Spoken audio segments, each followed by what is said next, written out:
Hello everyone. आज हम पढ़ेंगे हमारे चैप्टर का नेक्स्ट पार्ट जो कि है स्टडी ऑफ द पास्ट का second part. Sources of history. How do we find out about something that took place thousands of years ago? We learn about it from the remains which people of that time have left behind.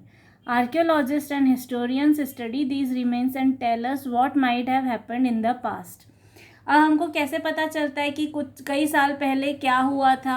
ये हमको पता चलता है कि जब वो उस time के जो लोग थे उन्होंने जो चीज़ें अपने पीछे छोड़ी उनको स्टडी करते हैं आर्कियोलॉजिस्ट और हिस्टोरियंस, और ये पता लगाते हैं कि उस टाइम पे क्या हुआ था, कैसे हुआ था। The work of an archaeologist and a historian is similar to that of a detective. Just as a detective solves a mystery with the help of clues, archaeologists and historians solve the mystery of the past with the help of historical clues. They look at clues such as a piece of writing, a wall painting, or even some broken pots. From these, they slowly put together the history of the period. These clues are the source of history. These sources can be divided into two types, archaeological and literary. अब archaeologist और historians जो हैं वो बिल्कुल उसी तरह से काम करते हैं जैसे कोई भी डिटेक्टिव या कोई जासूस काम करता है। डिटेक्टिव्स क्या करते हैं, वो कि कुछ क्लूज़ की हेल्प से, कुछ सबूतों के आधार पर वो ये पता लगाते हैं कि क्या चीज़ कैसे हुई थी और उस मिस्ट्री को सॉल्व करते हैं। सेम वे आर्कियोलॉजिस्ट और हिस्टोरियंस जो होते हैं वो हिस्टोरिकल क्लूज़ की हेल्प से ये मिस्ट्री सॉल्व करते हैं कि उस टाइम पे क्या हुआ था। अब ये क्लूज़ जो होते हैं ये कुछ भी हो सकते हैं। ये पीस ऑफ राइटिंग हो सकता है, कोई वॉल पेंटिंग हो सकती है, कोई ब्रोकन पॉट हो सकता है।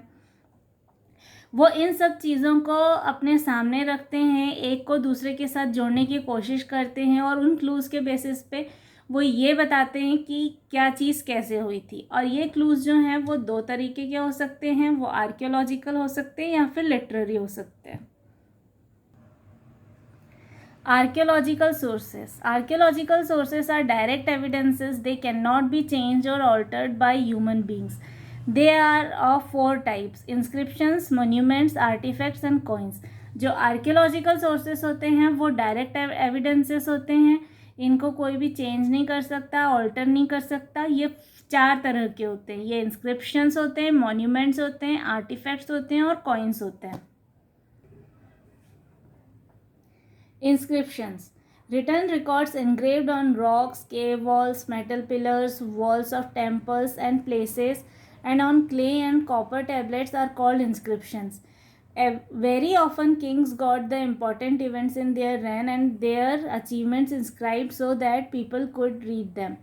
Emperor Ashoka of the Mauryan dynasty put up a large number of inscriptions in different parts of his empire.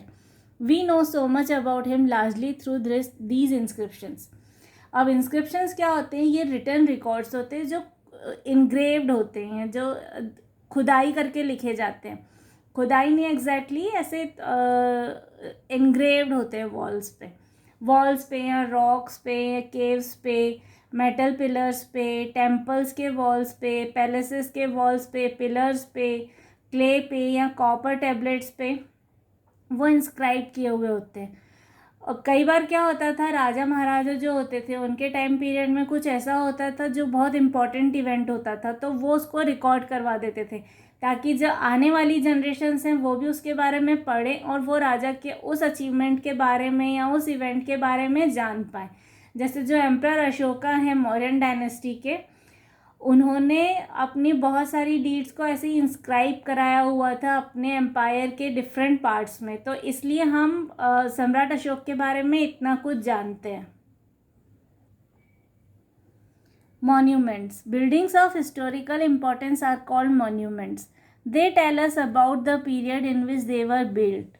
They inform us about the social life, religious beliefs and culture and the knowledge of science of the people of the period in which the monuments were built. Temples, forts, palaces, stupas and monasteries make the past come alive. अब monuments क्या होते हैं? Monuments ऐसी buildings होती है जिनका historical importance होता है।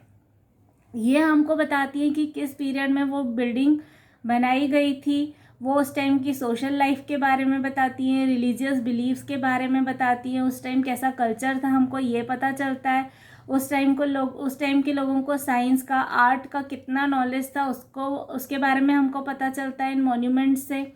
इन मॉन्यूमेंट्स में क्या क्या आता है? इन मॉन्यूमेंट्स में उस टाइम पे बने हुए टेम्पल्स, फोर्ट्स, पैलेसेस, स्तूपास और मोनेस्ट्रीज जो हैं वो आते हैं।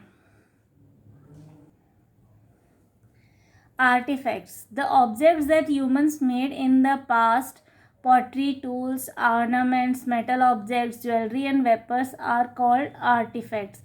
They are found by archaeologists in the course of excavation. They give us vital clues to the past. अब आर्टिफैक्ट्स जो क्या होते हैं, जो भी ऐसे ऑब्जेक्ट्स होते हैं कि पॉटरी है, बर्तन है, टूल्स हैं, ऑर्नामेंट्स है, ज्वेलरी है, मेटल ऑब्जेक्ट्स हैं, यहाँ उस टाइम के हथियार हैं, उन सब से वो सब जो हैं वो आर्टिफैक्ट्स होते हैं।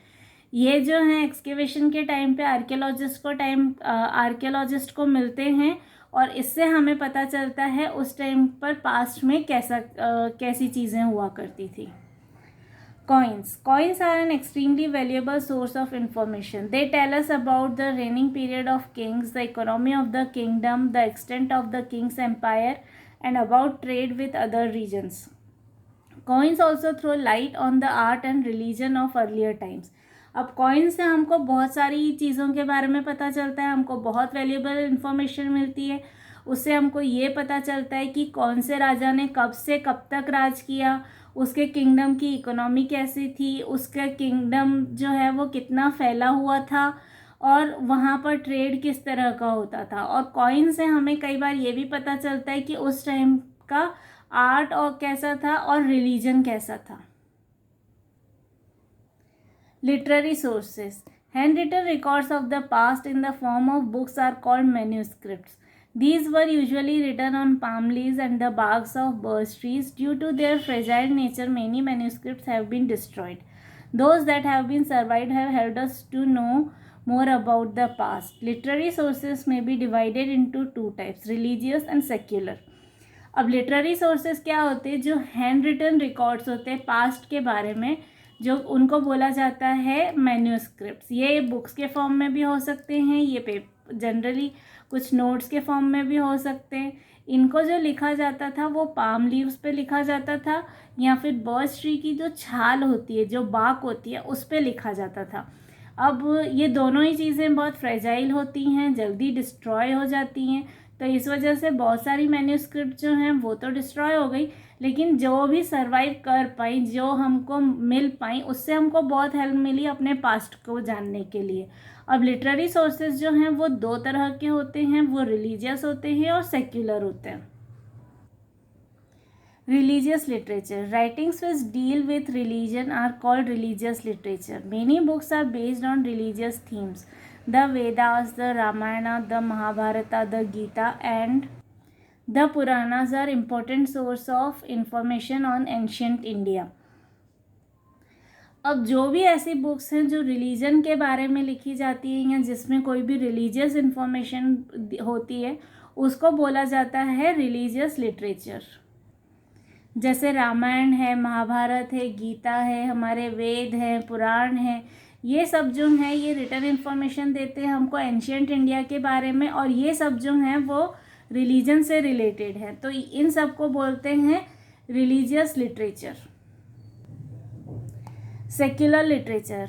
Writings which are not religious are called secular literature. These include stories, poems, plays, biographies of kings, accounts of foreign travelers, and books on politics and science.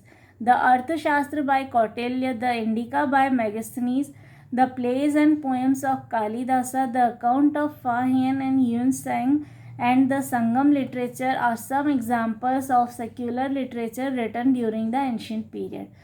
जो भी बुक्स होती हैं जो रिलीजन की नहीं होती है, जिसके बारे में कोई रिलीजियस इन्फॉर्मेशन नहीं होती है, जो रिलीजियस थीम्स पे बेस्ड नहीं होती हैं, उनको बोला जाता है सेक्युलर लिटरेचर।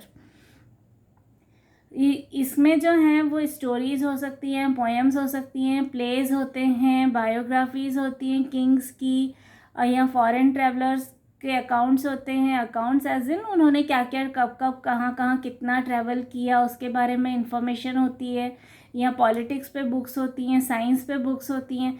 ये सब जो है ये सेक्युलर लिटरेचर होता है। इसके एग्जाम्पल कौन कौन से, तो इसके एग्जाम्पल्स है अर्थशास्त्र जो कौटिल्य ने लिखा था, इंडिका मैगस्थनीज ने लिखा था, पोएम्स और प्लेज लिखे थे कालिदास ने, फाहायन का अकाउंट, ह्यून सेंग का संगम लिटरेचर जो है, ये सब एग्जाम्पल्स है सिक्योर लिटरेचर के जो कि एंशियंट पीरियड में लिखे गए थे।